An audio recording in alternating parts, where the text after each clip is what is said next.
Tierney, and this is the Cageside Speaks Fallout Edition for NXT Takeover London. Sean is not here today, and I am currently running the asylum. So, we have several of our Cageside commenters here to talk about the event, and we're going to start with Brigade talking out of turn. First of all, that was a terrible introduction. That was not nearly good. I mean, you're the star of this show, Brigade. Come on. Clearly I am, but come on. You botched your own. Self-proclaimed star. All right. So we have Brigade. We have Andrew Swift over here.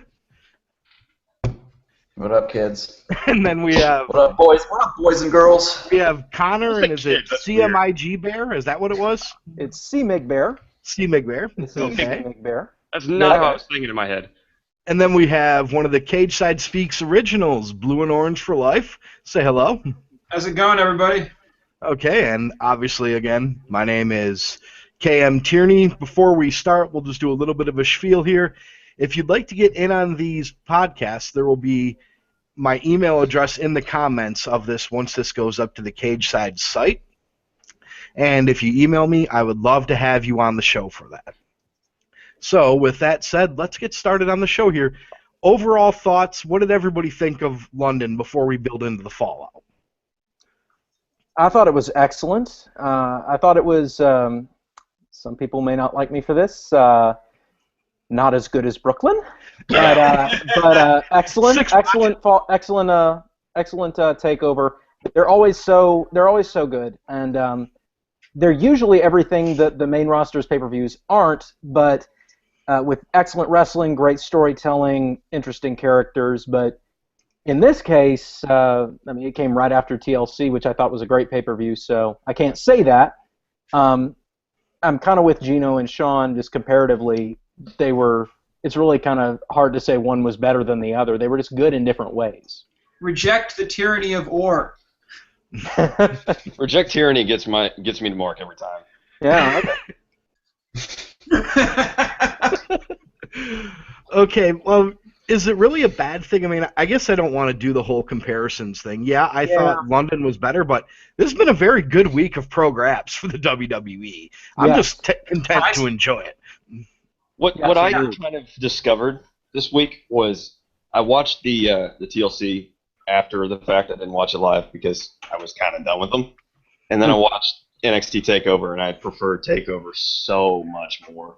Like, I think it's just I like the NXT brand better, just by far. So I thought the TLC was a good show. I didn't care as much as I do about NXT. I'm invested in everything in NXT. All right, speaking of investments, now that Brigade's favorite has won, he has earned the right to go ahead and get in character and cut a promo on every single one. First, I'm never not in character. Let's start. What's my introduction? So He works the gimmick. Ladies and gentlemen, the disciple of the Demon King, the founder of the Brigade Club, biggest draw in CSS comment section, and the one who was right all along, yours truly, Brigade. Or you can call me Alex if you want to. Now let's talk about Finn Balor, the guy that everyone cares about because you should care about Finn Balor. You know, I had a list. I think it was 19 people. I was going to run down Zentification, Midnight Deeds, Dr. Evil's Anonymous Henchman. Oh, Tierney, you were going to get some too. But then I thought, you know what? I don't have to. I don't have to go after him. My guy won. Your guy lost. I don't have to do shit. It's funny to me. These y'all are all talking of Baron Corbin now. Y'all just flip on a dime. You fickle marks. Who's talking Baron Corbin up? You people. Look at the comments. Oh, God, Baron Corbin, next challenger. Oh, he's going to... Bullshit. Talk to me when someone actually does it, because it's not going to happen. And the thing about it is, everyone talks about how Finn Balor's got, he doesn't have a character. He doesn't have... Well, guess what? Look at merch sales. Look at the guy who's billed as the face of NXT. It is Finn Balor. You guys want to talk about Bayley? Nope. She's there, but she's not the face. And NXT's never been more successful than with Finn Balor at the helm. I don't have to say a damn thing. Even though he's never on the show? You don't have to say a damn thing. By the NXT champion. Don't have to say a damn thing. And yet you're saying... I'm just going to sit here in my rightness and let y'all, stew over that. It was fucking Mark. Okay, now with that in mind, let's go ahead and just start with that main event with Samoa Joe and Finn Balor. Obviously, what a wonderful decision. Obviously, Finn Balor won. Yes, now he let's did. let's first talk about okay with Finn Balor. Where does he go from here? I mean, being champion, that's where he goes. You know, being champion, being at the top of the hill with no challengers who are even strong enough to challenge him. That's where he goes. I disagree there. You can disagree all you want. I'm going to just sit here and be right. Okay, I'm just going to say one name, Sami Zayn. But Sami Zayn, he had a shoulder injury. Finn Balor beat him like 5 times on the dark matches. Yes. I mean, I think it would just be. I know the plan seems to be Balor Corbin, but I just think a Balor heel turn followed by a feud with Sami Zayn just would be exceptionally hot. Maybe that's where they go next. I don't know, but I think that would be something I'd love to see. Well, we know that Finn Balor was the one who ran over Hideo in the parking lot. Right. Look at you making assumptions. When does Tommy come back? They've been very quiet about that. I would expect it's very soon. They haven't talked about it at all. If Sammy's back now, I mean, they were out at around the same time. They had similar injuries. I'm assuming Tommy's back soon. Well, there was some words that Itami wasn't healing as well as they hoped he would be, but that's nobody has any concrete. What I remember seeing, an update on Itami back in like October, which was I think the last like significant update, where he was apparently progressing pretty well and was in rehab and all that. I think they're keeping it quiet because they're going to surprise return him, and it's going to be a big deal. Does NXT do that? Because normally I've seen, if somebody's going to return, I see like video packages and everything, or if somebody's going to do a debut match, I think they do that because a lot of their episodes are, they're taped at least a week ahead. So it just makes more sense to give the story before they come back. With Itami, it's a little bit different case because he already has this story. Somebody attacked him. So when he comes back, it's probably going to be to spring out and reveal who it was. And I think we all know who it should be. Kevin Owens? No. Try again. Finn Balor? There you go. No, I wouldn't be surprised at all if the next time we see Itami is at the February Takeover ambushing Finn Balor after whatever it is Balor does in February. Is there going to be a February Takeover? All right, hang on a second real quick. Andrew, Sean at least lets the cat go through. He doesn't let the cat become the show. Yeah, my cat's burying me, man. This is messed up. It's downright burying me. I mean, I think there's got to be though, because I mean, think about it. So they're taping twice at Full Sail in January. They have that thing that's happening in Orlando the weekend of the Rumble. I mean, if they don't have a takeover in February, that's like 4 months of tapings. And usually they don't skip over. They don't skip over giving Full Sail a takeover twice. They haven't done that yet. I mean, and that's a long time to go without. That's a long time to go without a special to wrap up whatever storylines get started at the January tapings. So you think the Balor-Corbin feud is what gets blown off at the next takeover? I think that's exactly what it is. I think so, and I think that's fine. I mean, that's plenty of time. That's plenty of time to build. However they want to build it. By the way, I just love the fact that I'm waiting for when their first in-ring encounter for Corbin to tell Balor to go back to that he should have stayed in Ring of Honor. Can I bring something up, by the way? Why is everyone a Corbin mark? When the fuck did that happen? I'm sure not. It's been a while. 6 months ago, everyone hated the dude. I've been on the Corbin train since day one. Oh, God. He's on. Okay, now as somebody who's actually come around on Corbin quite a bit, I was going to wait till we got to the Corbin Cruz match, but we'll go back to Balor. We got to talk about Corbin first. We'll talk about Corbin because he's an important challenger for Balor. I think Corbin... All right, Brigade, when are you going to learn the first rule of a feud? You don't dismiss your next opponent as nothing, because then when are you going to learn the first rule of Finn Balor? He wins in the story. LOL, Finn wins. Okay, he's the next John Cena. Let me make something clear. He very well could be. Okay. Think about this for a second. With the paint, all right, with the entrance, with turning, the kids, and with add about 60 pounds and a couple of inches of height, and then we'll talk. Those abs. A completely inauthentic personality. All right, let's get back on track here. Corbin, please. Let's go back to Corbin here. So In regards to Baron, he really, I think, was not suited well by the NXT brass. First starting him in squash matches, which is okay. I'm going to disagree with this. Hang on. Then they moved him into his first feud with Bull Dempsey. I think the Bull Dempsey feud really did him zero favors. And, I mean, yeah, it ended up getting some heat on him. And then once they got him in a feud, then they moved him back to squash matches rather than putting him into something of substance. It wasn't until Brooklyn came along, and this is why everything is not as good as Brooklyn, but Corbin had Samoa Joe, and Samoa Joe lit a fire under him. No, Samoa Joe carried him. No, he didn't. No, he didn't. He did not. Yeah. He did not carry him. Corbin did A carry is, when I think of carrying, I think of Roman Reigns, Randy Orton at SummerSlam, when Orton's dragging him around to different spots of the ring to put it in position for different things. Joe, no doubt, was the general in that match, but Corbin really showed that when you put him with a right dance partner, it really works. And so he's been doing some very good matches, and also I think the most important thing is he's really developed as a character. He's no longer this anonymous biker who some people think may have white supremacist undertones, but really? Well, when the first vignette came out, he's a lone wolf whose job it is for my kind to take out your kind. That's a little okay. That is a little much. That's on the nose. It was a little much. I'm mainly just hating on Corbin because he's the next Balor challenger. So they moved against that, and now instead of that, now he's Baron Corbin, fuck indie dorks, and it's glorious. Here's my opinion on Corbin. I think his new little characters, it's cute and it's fun. I don't think he's like a great guy in the ring. I think he's got a specific set of things he can do, and they're interesting because they're different. Okay. But he does things that are different than other people.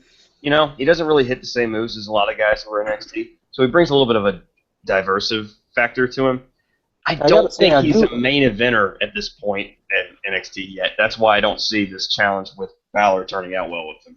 I think it matters is when it is. If it's February, he ain't winning. I think he's ready for February. If you give him to Dallas, I think he could progress. And even February, and going to Corbin here again. I think it'd be a risky move, but I think there's money in a federation full of indie wrestlers having a heel champ who runs down the indies. I think that's true. I don't think they're going to do it yet. Mm-hmm. Yeah, and that goes back to my belief on what they've got planned for Balor, and we can talk about that in a minute. But I think with Corbin, this is his first taste. It's kind of like Apollo Crews with his first title match. This is just the first taste. It's not going to be the main event for him. Give him another 4-6 months, and then we'll start talking for real. But okay, so let's go. What do you think is next for Corbin? I want to speak on Corbin. Sam, go ahead. You go ahead first. Well, if you want to speak on Corbin, I'll wait. I just wanted to say before we get too far from Balor and Joe, I wanted to talk a little bit about Joe, but. We'll get back to Joe in a sec. I think the squashes, in hindsight, have done Corbin a big favor. I think they gave him the opportunity to develop his character and work on just his basic wrestling skills that he had none of because he was a football player, you know. And it did two things. It pissed off Full Sail, which gave him legit heel heat, which was great because he was actually a heel who got booed. And it put over the End of Days as a finisher. You can finish a guy in 15 seconds with the End of Days every time because it's that powerful of a move, which means that the first time someone kicks out of it, it's going to be like a holy shit moment, which is why I hope they don't give.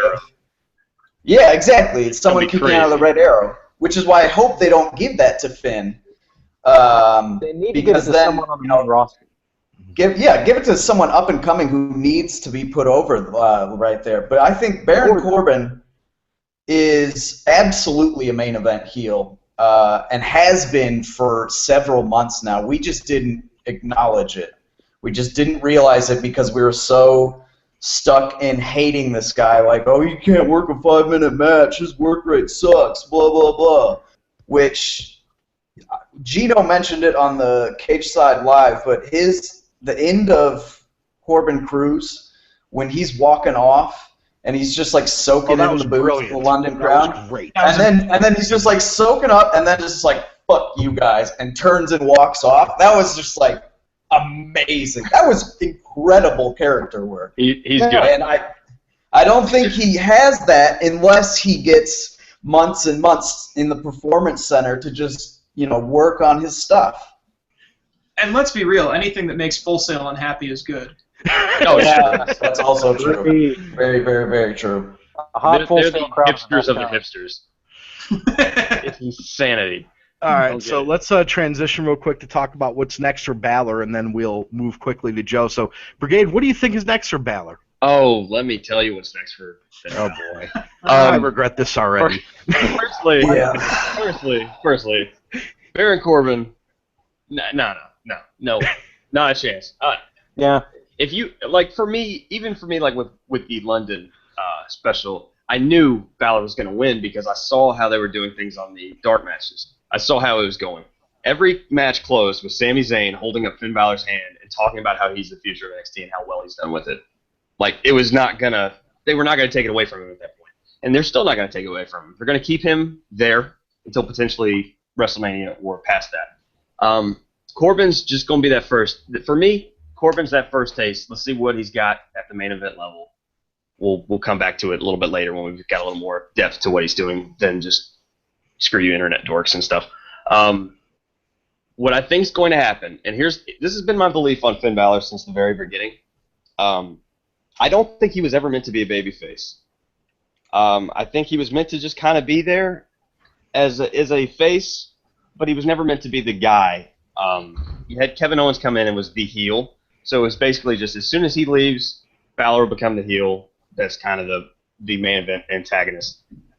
But when everybody got hurt, who do you give the belt to? At that time, you had Owens, Balor, Tyler Breeze, Baron Corbin, who was not ready. It was just like, okay, you clearly give it to Balor and let him run with it for a while. So the story was, okay, Balor is the place he won a bunch of titles, where he's got family and friends and all that stuff. So there's this babyface story there. And then the story became Owens is unhinged and angry because he lost, so then we talked about that feud. And since then, what happened was, with everybody getting hurt, there was really no one who could realistically challenge Finn Balor after Kevin Owens left. So they spent the next couple months building others up. And that was why Balor's not been on TV too much. And through all of this, I just feel like he was never meant to be a babyface. This was not what they had planned for him. So I think what you're going to see is you're going to see him take care of Corbin, and then the heel turn actually happens. I think you're going to see him turn heel and either take out Sami Zayn, put him on the main roster, or Hideo Itami's going to come back and confront him and turn him heel. And I think the one who's going to finally take the belt off Balor is going to be Hideo Itami. I think it's going to be Zayn. I don't think so. Why not? I think they want him on the main roster at this point. I think basically when he's coming back, it's just to see, let's wrap things up here. I think what they're going to do is they're going to use Zayn as the talent to really put somebody over. So Okay. you'll either have Corbin beat him, or you'll have, God, who else? You could have Cruz beat him, something like that. You could have Joe beat him. Zayn is just such an over babyface. I couldn't see Cruz if they're trying to keep Cruz a face. I couldn't see Cruz going over him. Maybe Corbin. It would definitely be like a triple threat or something, where they're just expressing admiration for each other after the match. Zayn gives him a hug, raises his hand, whatever. Okay. I think it's doable, but I think what he's here to do is he's here to get that one final give the push to somebody and get out of the way. I think that's what he's here for. Okay. I could see that. All right, let's move quick to Samoa Joe here.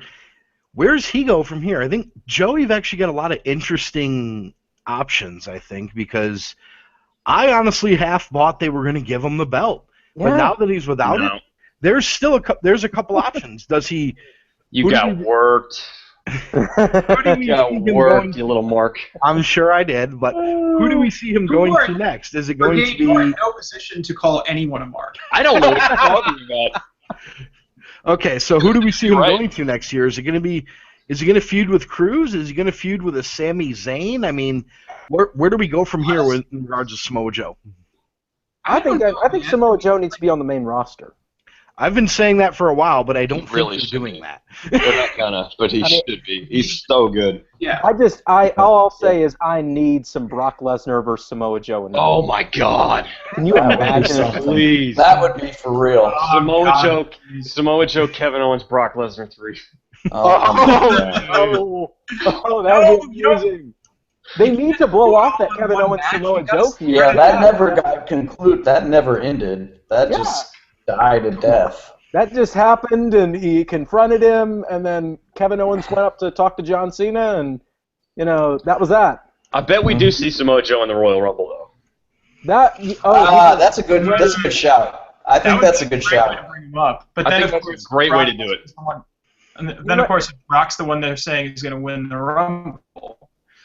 But about Joe though, Brock Lesnar eliminates Samoa Joe, and that maybe leads into a Samoa Joe Brock Lesnar Fastlane match. Great. I don't think they're going to give him like an actual main event or not main roster run. At least not now. But I think I think you will see him in the Royal Rumble though, because he's a veteran. He deserves it. He's been so good for so long. I think they'll give it to him. But I think he's mainly here for NXT, and they'll let him do his thing on NXT for a little longer before they decide what they're going to do. So who do you think he'll feud with next in NXT? Well, think about it. I mean, if you look at him as he was walking out of, if you looked at him as he was walking out of London, I mean, that was not the face of a guy who was done with the issue he was in. No, I think you may see a triple threat with. I mean, like that face that Joe had, that like crazed look in his eye. The busted lip, the whole thing. I mean, he looked like a loser. This is not. He looked at this is not over. So I don't know. Maybe there's more for him to do with Balor. Maybe you put him with. Maybe you let him give the rub to somebody new coming in. Like there's a whole new. We forget there's a whole new class waiting in the wings of people that they may have like really strong ideas about what they want to do with. Like who? But, aside from You're talking about ZZ? Yeah. Oh God. Let's hope not. But the other thing I wanted to say about Joe is, I think there was a lot of legit criticism of him, not on the stick, but in his work in the ring when they first debuted him. I mean, he did look a bit rusty, but I gotta say, like the last couple of months, like this is the 2-year Ring of Honor champion Joe. This is the like mid 2000s, endless string of incredible matches Joe, and seeing him revitalized like this has just been an absolute joy. It's amazing how he's so explosive in the ring too. Like I can't believe he's still like that. I've seen matches from him like in 2005 or whatever. I've never been a big guy who's watched a lot of his matches, but just seeing him now, he's got so much power and explosiveness. It's just scary. Yeah, I mean that match against Balor. That match against Ciampa was special. That was a special match. I could watch that GIF of him power slamming Ciampa like out of the corner a billion times in a row. It's just that a thing of match beauty. is so amazingly good. Like I make no bones about the fact that I'm a total unabashed mark for Tommaso Ciampa, but even leaving that aside, that match was amazing. There was a point in that match I remember where they were just working so stiff that I'm like cringing with every shot they're hitting. And then there was a punch. Joe Roundhouse kicked him in the head. Like he I got straight up just kicked him watching in the head. But there was a Yeah, punch seriously. there was a punch from Joe that was real. Like that was not. Yeah. He didn't lay it back at all. And I remember I was cringing with every shot. And I saw that one. I was just like, I'm done. I gotta go. I can't watch this anymore. I'm watching someone get murdered. When Joe had him in the corner and he kicked him in the head, my wife was asleep in bed and I yelled "good grief" so loudly that she told me to shut up. Oh man, yeah, no, that was an incredible match. I really like that, and Joe moving around the ring, especially in the Balor Joe match, was just also crazy to watch because Joe was moving. I think at one point Corey Graves said he's like a 300-pound man who moves like a lightweight, and that's really what he was doing. I mean, he was elevating real well with those kicks. I think at one point he kicked Joe when he was sitting on the top turnbuckle. Or he kicked Balor when he was doing it. Yeah, he did. Yeah. And, I saw that. I marked for that. That was incredible. That Balor Joe match was special too. It was a lot of fun. It was a lot of fun. Are we just in the we're not sure where Joe's going next here? Is Joe going to be in a holding pattern? Again, or? I think. I'm not sure. I'm not sure where any of the NXT men are other than Balor and Baron Corbin. I don't like the division seems really thin. It's because everybody got hurt, and then everyone got hurt. But even like Sami Zayn was supposed to get the call up, not Kevin Owens. Right. So he would have already been gone. Owens wouldn't have lasted this long in NXT. So it's just Hideo really. So does Cruz maybe feud next division? Maybe we'll go to Apollo in a second here. Let's wrap this discussion up about Joe, then we'll get to Apollo. I think Joe is there are different ways they could play it, and I'm not really sure which one would be best or which one they're thinking of. I think what you probably ought to do, if you could, is rehash that Ciampa match. Have Joe and Ciampa go at it for a little bit, just so long as to, build Cruz back up. I think what they should do with Cruz is they should take him, present the story that he fell to the bottoming and he's got to work his way all the way back up. So have him face some kind of lower card guy that's a heel. Beat them, beat somebody a little tougher, and then go back up to Joe. That's kind of where I was going to be going with, in my view. So to transition over to Apollo Crews, I think everybody knows I'm one of the biggest Crews marks around.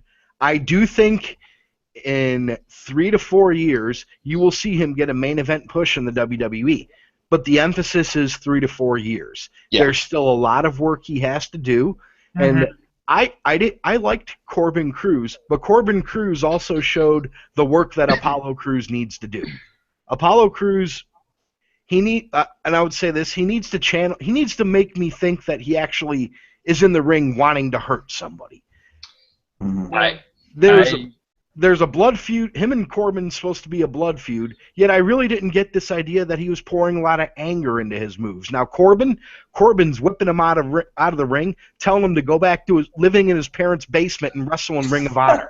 Well, I mean, I thought early in the match, that match. From a character's perspective, I saw Cruz take that bump on the steel ringside stairs. That looked real to me. Oh yeah. That was brutal. That was a bad bump. Legitimately hurt, and they kept going.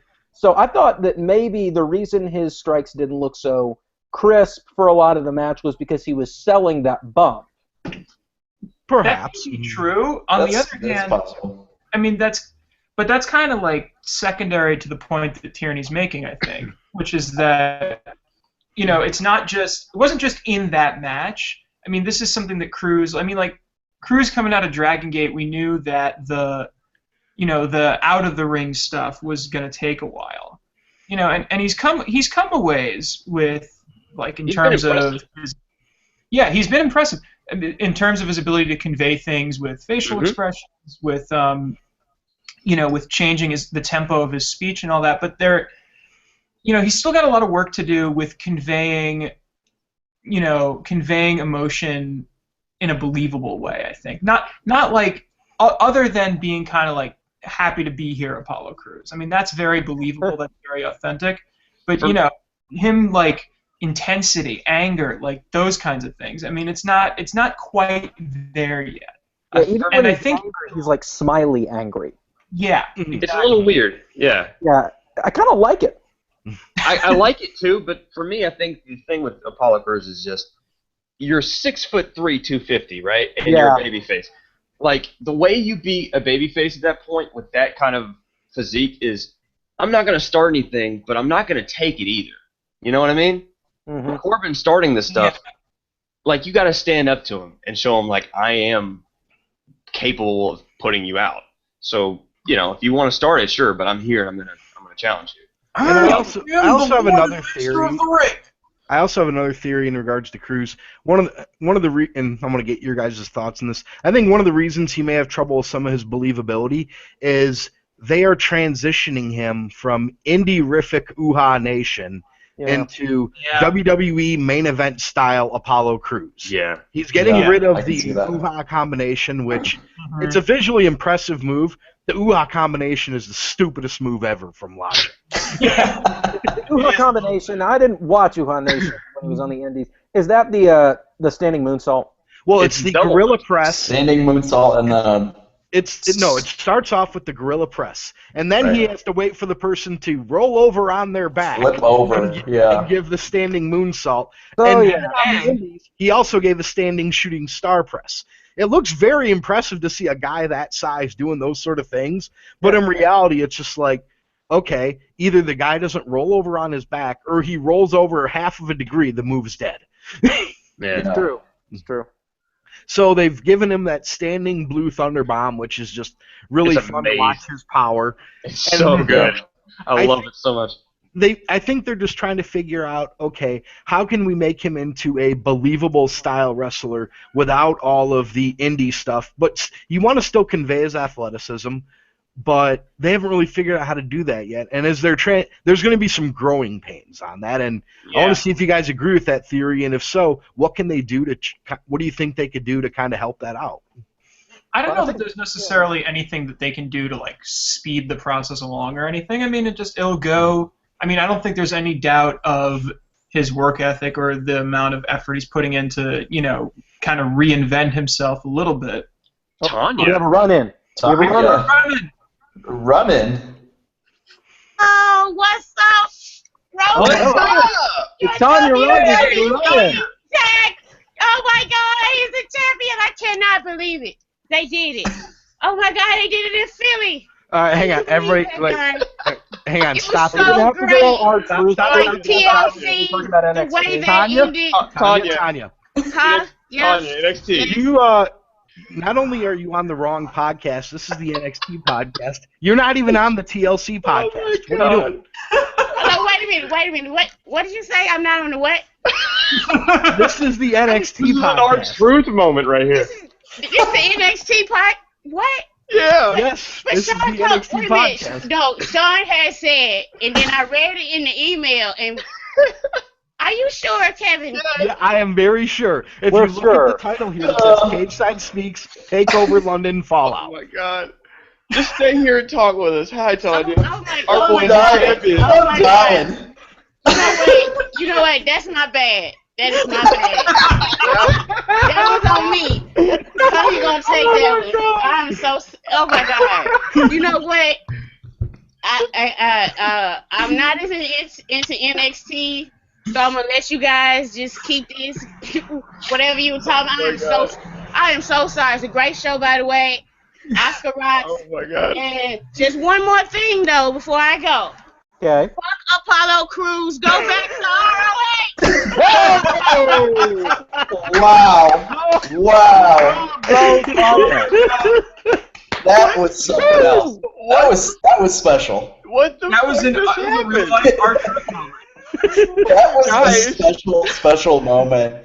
That was incredible. Well, where do we go from here? I don't even know. We can talk about our God.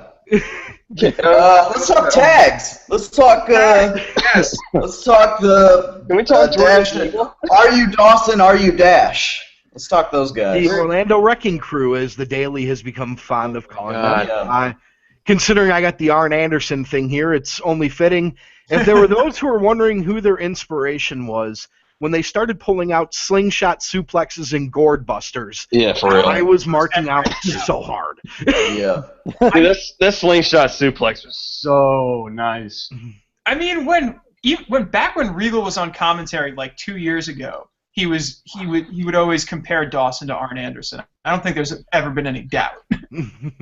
And the thing is, they worked me for this match. I really did think that Enzo and Cass were going to get those belts because they deserve them. Honestly, after being here for as long as they have, did they ever hold the belts? I'm forgetting now. No. Yeah, so they've been here forever. They've and never held it. At this point, I think they either need to hold the belts or they need to get up to the main roster. Can we talk about how they're getting called up in 10 days? New Day, yes. They are the New Day's next feud. Yeah, it should be. They got to be incredible. Raw in Brooklyn, 26 or whatever. 28th. Yeah. 28th, yeah. That'd be great. That'd be Can we talk about how good Enzo Amore's gotten in the ring? Yeah, he's turned into a really good Ricky Morton. He used to continuing the '80s wrestling stuff here. He used to be the guy who just sold because he didn't have any moves. But he's now got all these cool things he can do. And the fucking thing where Cass just throws him out of the ring. That's the greatest. Oh my god, it's the best thing ever. Goodness. And the best part about them is that they are, they'll be over regardless of their work rate because Enzo's one of the best mic guys in the entire company. Yeah. They're going to be over regardless. But the fact isn't too bad either. But the fact that they can now they can now work well in the ring as well is just an added benefit. I mean, they're going to blow the NAO out of the water. They're the full package, man. They've got everything. They got everything they need. Mm-hmm. All right, so going back to our Orlando boys for a second, where do you see them going next? I mean, obviously, I think we're looking at them and Jordan and Gable. They're going to lose to Jordan and Gable. Who are the most over people in all of England. That's ridiculous. They need to win the belts. Jordan and Gable need to win. I'll tell you, man, those are you two. Like, that's part of the reason why I think Balor's turning heel at some points, because these two are baby faces, and they're over as hell. They're going to get singles runs at some point just to get a chance to do them. They're going to be over as hell. You've already got two baby faces who are going to be over as hell singles competitors. I mean, you got them, you've got a Tommy, you've got Cruz. Like, you need heels. Balor should be the heel. But yeah, I wonder if they don't give Jordan and Gable the belts just to have a long run with them, and then maybe they kind of say they run through everybody, and they're like, you know what, I think we've done all we can. Let's and they get beat maybe, and they're like, all right, we've done all we can as a tag team. Let's split up. So when do you think this Jordan and Gable and the Dash and Austin are facing each other? When do you think that's going to happen? Let's go February. Whenever the next takeover is. February. I think February and February takeover. I don't know. I think not doing it in Dallas is leaving money on the table. Yeah, what I think is going to happen is in February the Cash going to cheat to win. So who are they going to have as a transition? Is there going to be a transition feud, or are we just going right into a February Mechanics win by shenanigans, and then we have the rematch at Dallas? 2 out of 3 falls in Dallas. I mean, are we getting? Aren't they trying to push Sawyer and Fulton? Is that God, I hope not. No, screw those guys. Those guys are terrible. I'm with you on that, but I mean, aren't they trying to push them? I've been seeing them a lot more frequently. Angelo Dawkins and Sawyer Fulton. Mm-hmm. Weren't they doing like a breakup thing with them? I don't even know. I forgot. I mean, honestly, I thought they broke up. I forgot. But to bring it back to what Tierney was asking about the Orlando Wrecking Crew, and long-term prospects, whatever. I don't know. I mean, they have a very simple gimmick. Almost too simple. They work really well. Someday, somebody is going to kick the crap out of them, and it's going to be glorious. Yeah. There's plenty of room to grow too. And I say that as an acknowledgement of how well they were working heel in that match, because I wanted them to get. And that's something really impressive. Yeah. There are not a lot of heels in NXT that really can get that "I want you to die" feeling. Eva Marie and many else. Well, that's a whole other story. Yeah. Now that I watched that match, I kind of get what Sam was saying, that there was legit heel heat, and it actually made me think for a hot minute. They could work on the main roster as long as they're allowed to be very, very nasty, limb-breaking heels. Yeah, totally. Absolutely. Taking people apart and hurting people. I mean, I mean, That could work. That really could. They're the best heel tag team that WWE has as a whole, in my opinion. It's like New Day's not really heel. It's not New Day. New Day is New Day. New Day is a fun act. They're not. I mean, they're not great as a tag team, like wrestling wise, but they're great as an act. They antagonize everyone. They're not really heels. So but it's not like their gimmick isn't like the Vaudevillains or Banff, which are both kind of like dead on arrival. I don't think Banff is, as long as you got Alexa Bliss with them. As long as you have Alexa doing her weird hand thing and staring at the camera. Like, what the heck is that thing she's wearing on her hand? That's the greatest NXT moment of 2015. I'm mesmerized every time I see it. Hello. Yeah. I think that having Blake and Murphy be her goons in the way they're being her goons right now might have a short shelf life. I mean, Alexa's goal. That's not what I mean when I say that Banff is kind of DOA on the main roster. I mean, the Vaudevillains certainly are. But with Dash and Dawson, I mean, it's simple enough that it will work if they let them just be what they are now. And there's certainly room to grow. But do you have any faith that the main roster will really let them be the way they are now? No. Maybe. Yeah, Because they really don't do anything like promo wise or anything. They just are nasty in the ring. Like they won't let them do that. They target body parts and they got to give them time. But if they do that, I think they'll get over. I remember as a kid, the people who got over me as heels were the ones who I felt like they wanted to hurt the people I liked. Like they wanted to injure them. Like they weren't even trying to win; they were just trying to hurt them. Like that was what really resonated with me, and that's what they do. And I hate them. I fucking hate them, and I know how good they are because I hate them so much. Yep. I'd just love to see them just kind of go up to that main roster, and maybe you don't even see them debut. Maybe the first time you see them on the main roster is in a backstage interview with the tag champs, and they all of a sudden just attack them backstage out of nowhere.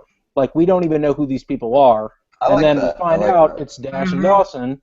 And they've come up from NXT just to beat these guys up. They're not even here. They're just here to beat the champions. Or maybe, they beat the champs up and then they vanish, and then 3 weeks later, they're all of a sudden back again. They beat them up. It's just this slow build to them coming up. Yeah, that's smart. Not a bad idea. Yeah. All right, so I think we've covered the tag stuff pretty well here. Let's talk about the women. Yeah, I was going to say we are going to transition over to the women here. NXT female athletes. Who do we want to start with? Do we want to start with? We're going to start with Asuka and Emma here. Yes.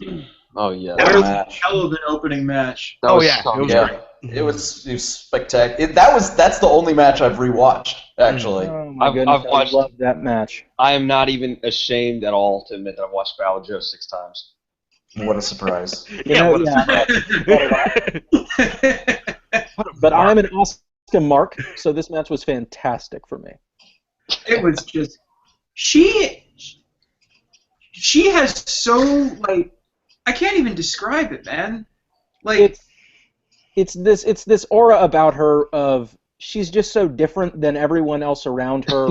Yeah. And I loved just the screaming out of nowhere. Yeah.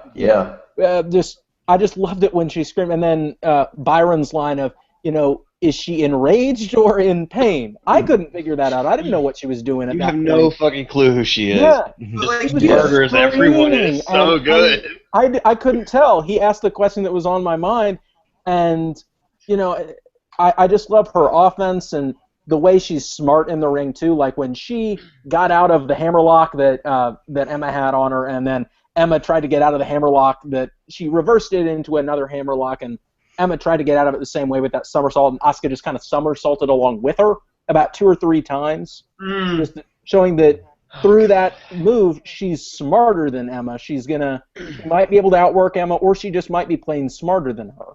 She does more with a look, a facial expression, a glance, a gesture than anyone in the whole company. I was going to say, I've never seen anybody do more with less. Yeah. Right. She is she's aware of the fact that, presumably, that, her English is still coming along. Mm-hmm. But even without having great command of English, she's just she does more with less to sell me on everything she's doing than anyone else. It's incredible. The only thing she's ever said in like backstage segments is just, "Oh, Emma," and like pats her on the head. That's it. Oh yeah, and then it's the best. Stealing Dana's gimmick. Just like short phrases, though, and that's really all she needs. I mean, she doesn't need to say anything. It's what I've been saying about Roman Reigns on the main roster, but it's different, though, for Asuka because she's a foreign. She's a foreigner. She's been brought in. It makes sense that she wouldn't be able to use English, and she doesn't need to. She just needs to kind of be her playfully unhinged self who just enjoys destroying people. Mm-hmm. It's kind of crazy how over she is. After she debuted like 2.5 months ago, and she is like one of the most. They booked her extremely well, exactly, which is credit to NXT's. They know what they're doing. The base H. They know exactly what they're doing. And it looks like her next feud is Nia Jax, which that should be fun. Oh my God, it'll be so good. It's going to be incredible. That should be fun. Man, she's just gonna kick Nia Jax's knees out over and over. Yeah. And oh man! On that, one more note, Asuka. The end of that match was so good. When she took out the week before Takeover, when she took out Deonna, when she tried to like take advantage of the distraction, I thought, that didn't necessarily look so believable. This one just. And that's partially a credit to Emma just for selling it, Well, and the ending was just excellent. I mean, she had a failed Asuka lock, and then there was a ref bump in the corner. Dana threw something in the ring for Emma that ended up in Asuka's hand. The ref saw that. Emma rolled up Asuka on the distraction, reversed it to the Asuka lock. So big spot after big spot.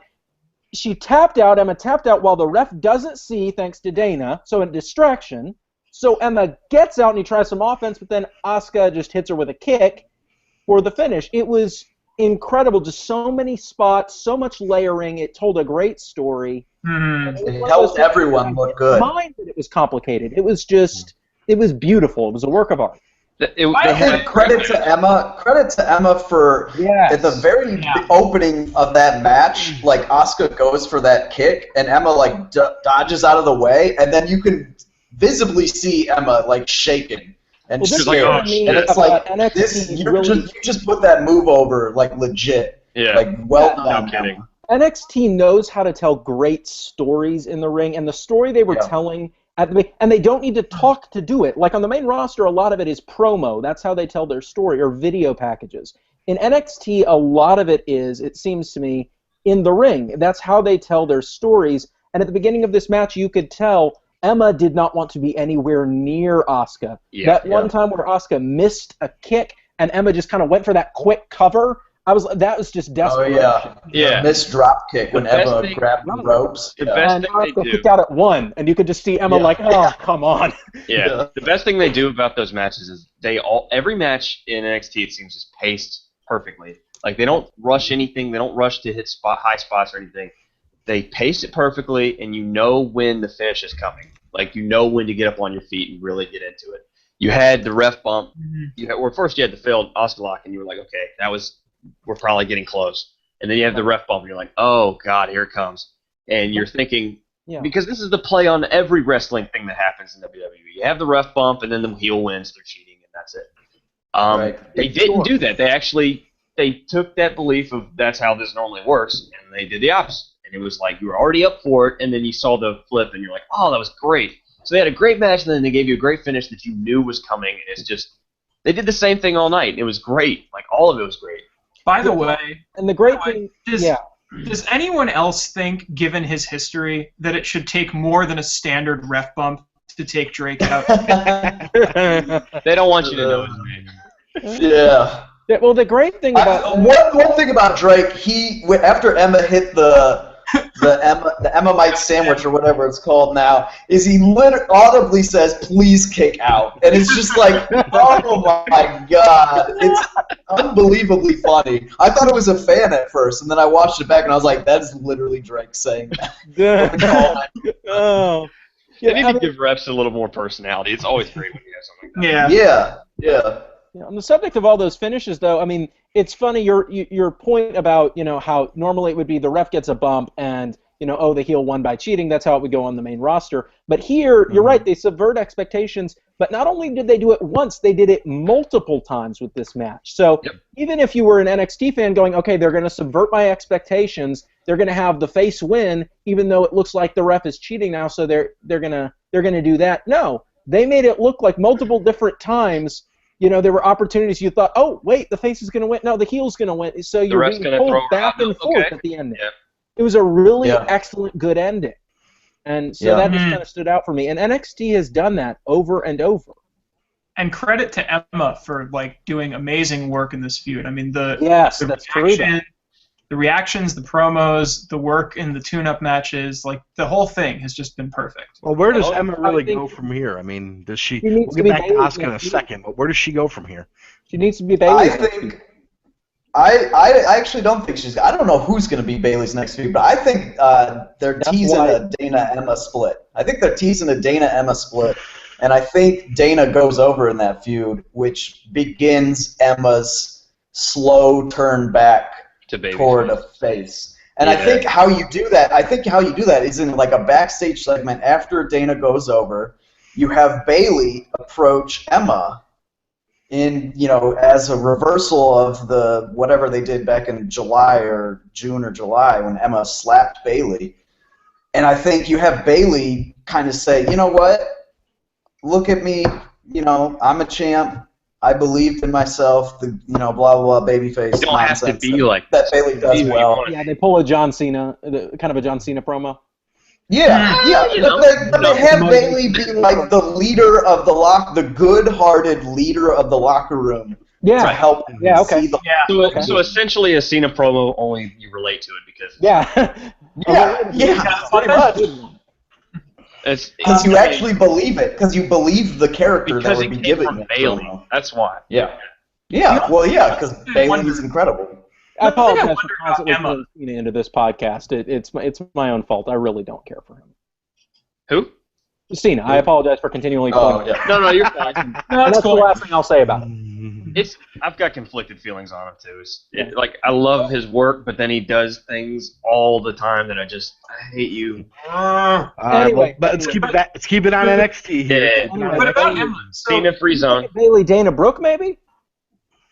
Well, the only thing I wonder about Emma is, do they have any plans? I mean, is this where she is now? Do they have any plans to try to bring her back in a way that is, more geared to maybe getting her over on the main roster, or they just see her as NXT only now? I mean, I almost wonder if Emma facing off against Charlotte's if Emma was a heel on the main roster might be interesting. Just because I can't currently tell what they're doing with the divas on the main roster now. And yes, I'm calling them divas because that's how they're treating them. Yeah. But not like the women's division in NXT, which was very pointed. I could cut a massive promo on the horrible things they're doing to the women on the main roster. That's main roster. Let's try to keep the story here. I think that Emma would have a nice run on the main roster. I'm not sure that now would be the time to do it. I don't think so either. Well, because I think that this little scenario that we just came up with, I think that works really well for NXT. But I don't know where she goes from there. If she's staying on NXT, where she goes from there, if she goes to the main roster. Maybe we shouldn't worry quite so much about what happens 6-7 months down the line from here. I think what you try to do if you take her to the main roster is you emulate the story you're telling with her right now, where she comes back, everyone assumes she's a babyface, she hits somebody who's not, turns heel, basically says, you said you guys never gave me a chance, so just screw you, I'm going to beat all of you. Yeah, that would work. I could see that occurring. The main roster kind of had a problem with me when I was here. And pair her up with Charlotte, and she could be the actual one who talks. So let's go from Emma. I mean, let's just real quick on Asuka. You got to think they're building towards Asuka and Bayley. Do you think that's the Dallas show? I actually don't think that's what they're building toward. I think they're building toward Asuka. I agree with Sam. Eva Marie or something. No. I don't know who they're building to face Bayley, but I don't think because Asuka goes over, wins the title in that match, and she'd get booed. Because Bayley Bayley is that beloved, and you don't want that. It's a face-face match, but neither of the characters will get booed. Neither of the characters will get any shading. And I tell you, and NXT doesn't do that. That's why they got to get the title onto a heel first. What I think Dana they're doing. What I think they're doing. Okay, I can see that. What I think they're doing is they are just giving Nia Jax a little breathing room. They're going to bring her back, and Eva Marie's going to help her win the title. I think that's what's going to end up happening. I don't know. The thing is, I almost wonder if the Eva thing is done. She was pointedly not at London. I think that was like purposefully done to say, Nia Jax goes back and Eva says, "See, you can't do it without me." You know, Yeah. I think what you're going to do is, and that was the thing. I think Nia Jax originally teamed with her just because she wanted to get in Bayley's eyesight. She wasn't necessarily trying to help Eva, but now Eva can flip around and say, "Well, see, you couldn't do it alone. Yeah. So now I'm here. We'll do this together." And I think that's the best way to use Eva because she really can't wrestle too well, but God, can she get heat? And walking heat magnet. But it's not manager. usable heat though. She already lost. She lost, yes, but she's winning in the fact that she got the title off Bayley. You see what I'm saying? I think what you're going to do is you're going to see eventually. Returns, and it only works. I don't want to really get into too much of a debate about Eva's heat or not heat because we've talked ad nauseum about that kind of stuff.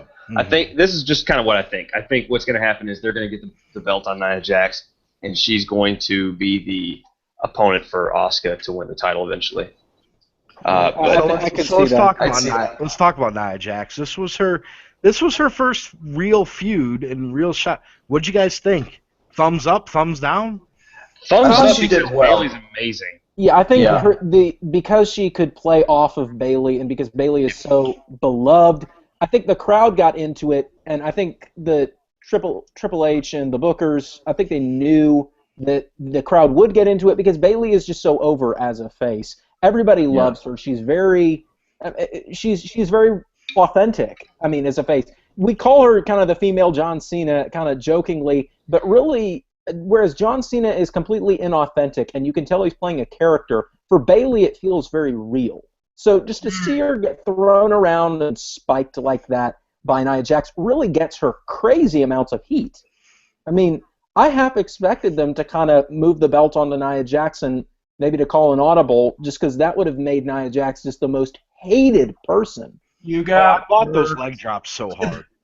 Oh yeah, for sure. The one to the back of the head. But I mean, at the same time, it would have been. I mean, it would have been crazy amounts of heat for Nia Jax.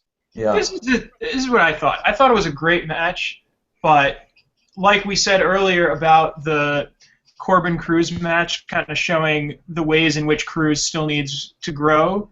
I think this match did a lot to show the ways that Nia Jax still needs to grow. I mean, yes. If Bayley is not, if I think I'm paraphrasing, but I saw Vidin said this earlier in the Daily. I think if Bayley's like 1/10 not as good with expressions, reactions, that kind of stuff, the match is not nearly as good.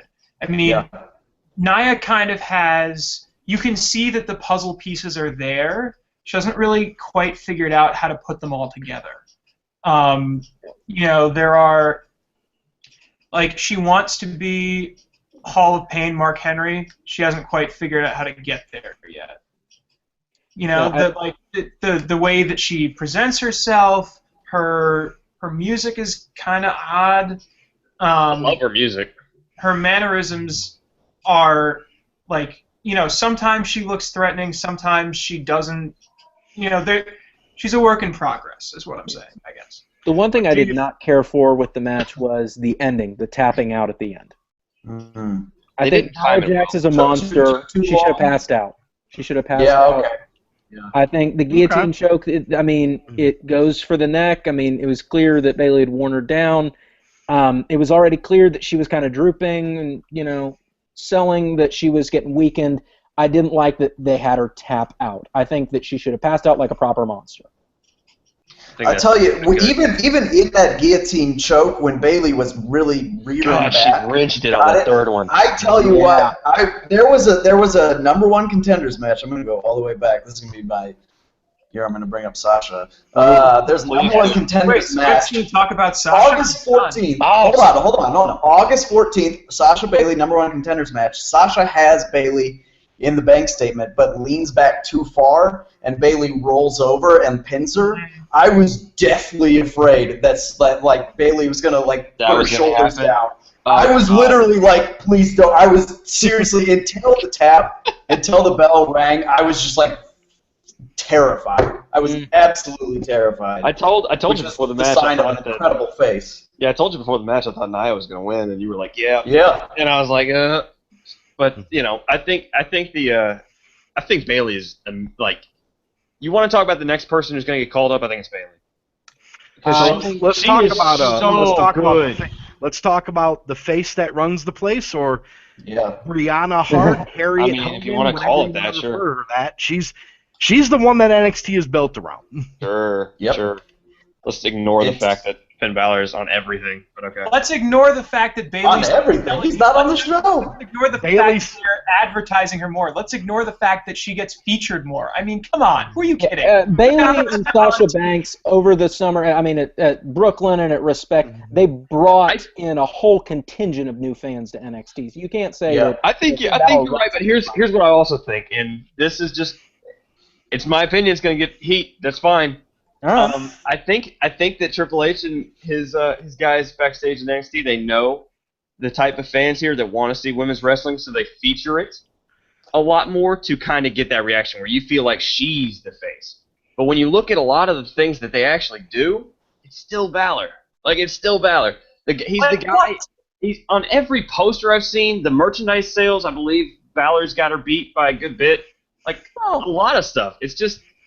And it's not, they're trying to put them both as the face, and that's essentially what they are. They're both the face of NXT. But in terms of profitability and sales, Balor's going to get credit for it. With main roster, with merchandise sales, you're really measuring kind of NXT by a main roster sort of thing. I feel like merchandise sales really determine more who gets pushed on the main roster. I'm not sure I see that as much in NXT. Well, I remember seeing some statistic that Balor Club shirt was the number 2 seller in all of WWE at one point. Yeah, it was definitely a popular thing. I think even with the people who knew him from the Bullet Club. Yeah, I think it's one of those things where you're gonna see, and Balor's kind of got Bayley is clearly by and away above everyone else in the men's division right now, except for Balor. I think they're both kind of together there, but it's one of those things when people say Bayley's the face, I'm like, you're just. Ugh. It bothers me. Part of that is us working you. Yeah, that's a fair amount of that. I know, but I also feel like it's people buying into the belief that NXT wants to instill in them. You know what I mean? That they think that Bayley is their girl. Why do they? Why is that bad? Why do they want you to believe that when they in reality see it as Balor? Is what I'm trying to say. I don't. But who cares? I don't know. Yeah, ultimately, I think they're both kind of the face of the company in different ways. Yeah. I think that they both are. They're a good tandem. It's sort of like when Sasha Banks and Kevin Owens were running things. I think that they were kind of doing their own things on different sides of the roster. Sasha Banks was doing her thing with the women. Kevin Owens was great with the men. Yep. I think that was incredible, and I think it's sort of the similar thing that they've got now going with. And that's partly why NXT is so brilliant, is because it's not just one person. WWE likes to have the guy. Right. NXT has the brand. But it's just something where I feel like what you're going to see, and this may be. Let me say this: it will probably be the wrong thing that happens, but I think Balor, when the WWE starts calling, Balor's going to get all the credit. You know what I mean? Bayley's just going to have to work from ground zero again on the main roster. Balor's going to get the push. Well, that's the problem with the main roster women's booking. Yeah, they've ruined. Well, they haven't ruined it, but they haven't shown the boss at all. No, well, that's definitely a discussion for the main roster stuff. Yeah. Where do you guys really see? Where do you see Bayley going from here? She's going to make NXT's going on tour. Are they just going to have her kind of be the ambassador on tour while building other people up? I think you'll see a transition feud. I think so. Yeah, I think That's exactly what Biden's has been saying. Like, this is why Bayley, Asuka, and Finn all won, because they're going on a nationwide tour, and those are your 3 big stars. Like, he's been pitching that for a while, and I think it makes a lot of sense. It does. And I think the next feud is probably going to be Bayley and Dana Brooke. I think y'all have convinced me, as opposed to Bayley and Emma. I think so. I could see Bayley dropping the belt eventually to Dana Brooke due to some kind of shenanigans. And it makes sense, too, because I think it would be better to give it for her to drop the belt to Nia Jax. I think that would make more sense. Yeah, it does. I still think, and I get that I'm in the minority on this, I still think the money is in Bayley Asuka. I believe it is as well. I don't think it would. Yeah, but I don't think you're ever turning Asuka heel. You don't have to. You don't have to. Look, conventions of heel face on the main roster being whatever they are. I mean, I think a Bayley Asuka match, it's very easy to build as, this is a match of, let's see, like, not a you've always had my number, not a like the things that made Sasha Bayley what they were, but just let's see who's the best. I think you're right. And I think that wouldn't, that's not going to be confusing to people. I think people will love that regardless. And I don't think whoever loses, I don't think, and the benefit of this is that because they're both so over, whoever loses is not going to have egg on their face. I think it's like it's there's not really a way you can let me clarify. You can definitely screw it up. Yeah. In NXT, there's not really a way you can screw that up. Yeah, Bayley Asuka at Dallas is money. You'd have to. I've got something I've been kicking around in my head that I want to get your guys' takes on it. Go. Bayley called up to the main roster with the belt, and then relinquishes it. So a la like Paige. Yeah. But Kevin Owens lost the belt. Paige never lost the belt. Yeah. Like, if you really want to say Bayley is the #1 star in your division, I think that. I'm not saying NXT. I would rather use that to give the rub, though. Give her the rub. Yeah. That makes sense. This is what I would think would happen, or this is my ideal situation here. Is you put the belt on a heel, you have Asuka win it from the heel, and then that's when you have the Bayley Asuka match. Asuka goes over, gets the rub. I could see that. I could see that. It would be the final title match. It would be like a #1 contender thing. Well, it would be Asuka's got the belt. It'd be Asuka's got the belt. I got you. I'm sorry. Asuka's got the belt. Yeah, so Bayley that's final. That's when you have it. Is when you have Asuka, you give her the rub, and then she's the leading the division. And anyone who comes up to her is having to go through the person who beat Bayley. You know what I mean? Okay. I can see that. All right. Well, that's pretty much all the people we wanted to cover. Is there anything really quick, maybe 30 seconds? Base Dana? What about Base Dana? All right, 30 seconds, Andrew. Go ahead. Base Dana. He got 30 seconds. Dana Brooke's improvement has been nothing short of astounding in the span of 3 to 4 months, and I really hope they get her back in the ring. She hasn't wrestled, I think, since Respect, and I really want to see what's next for her. I'm really into her character, and she needs some fucking merch. I'll say it. Yeah. Yeah. Okay. There's so many people in NXT who need merch. If she could stop using the phrase "playtime is over," that'd be great. I don't really care for that. I don't get how it works with her character. I just don't mark for it at all. Okay. Anybody else got a real quick soundbite they want to get out here? Yeah, I'll just say that I love the way they've been using Ciampa, like just every now and again. Every time he shows up, it really does feel like kind of a big deal, and I think that's only going to get that feeling is only going to grow given how awesome the Joe Ciampa match was. Yep. I would love it if they keep using him like that because they don't seem to at the moment have any plans to sign him up full time. But if they're not going to do that, any time that Ciampa appears on my TV is a good time. So more of him, please. Okay, Connor, you got anything? Yeah. So we all are in agreement that Finn Balor has absolutely no character issues. Great. All right. Great show. No. I'll tell you what.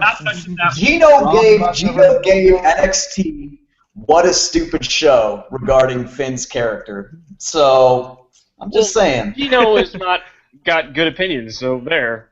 Oh, shade. Brigade is never going to be on a podcast again. In general, I don't need to. My guy won. I don't have to be on podcast. My guy's winning. Got to deal with it. What's Gino's guy doing? Yeah, you got to deal with it. All right, Connor, you got anything for us or no?